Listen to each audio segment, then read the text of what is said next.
біраз мына Байышкеш, Байтарлан бағландардың біраз балалар шетелде оқып жатыр. Абай да баласы Әбдірахманды шетелге жіберді. Біздің байлар не деп тәрбие береді баласына? Ретін тапса сонда қалып қой. Елге келме. Мына жерде түгі жоқ. Сол жақта күнімді бар. Сол жердің жалақысы көп.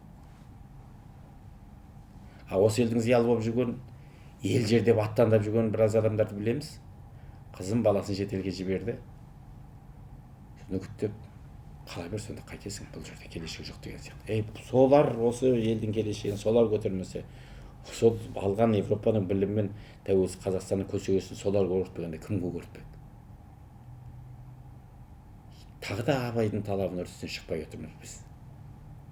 Тіпті жаңағы шетелге жіберген қыздың бір шетелдің етегінен ұстаса, оған да қарсы емес, масқара алғанда.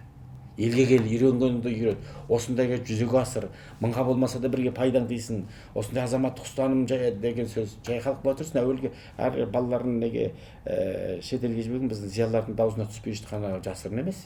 Енді біреудің көңіліне келер, келмес, бірақ бұл айтылуға тиісті нәрсе. Ал Абай Әбдірахман туралы не дейді? Әбдірахман туралы енді өлеңдерінен білеміз ғой.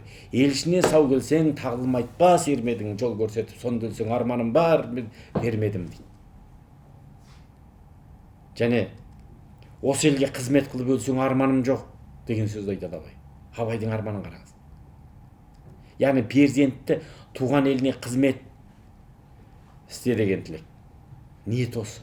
Және де сол өзге жұрттан керектісін алып, оның қаңсығын таңсық көріп жаңағы кетпегеніне бек сенімді болып риза болады. Үйдің айтады, орынсызды айтпаған, түзу жолдан қайтпаған, ортасында кәпірдің арамынан татпаған деп Әбдірахманға берген бағаны қараңыз. Ортасында кәпірдің арамынан татпаған дейді. Петерборда жүрген кезде. Енді арақ ішпеген, шошқан етін жемеген деп айта салу емес. Бұл жерде мүлдем басқа таным тұр. Кәдімгі Абай Әбдірахман жібергенде жүрегіне, көкірегіне жақсы лап тұрып иммунитет салып, сөйтіп барып жіберіп отыр ғой.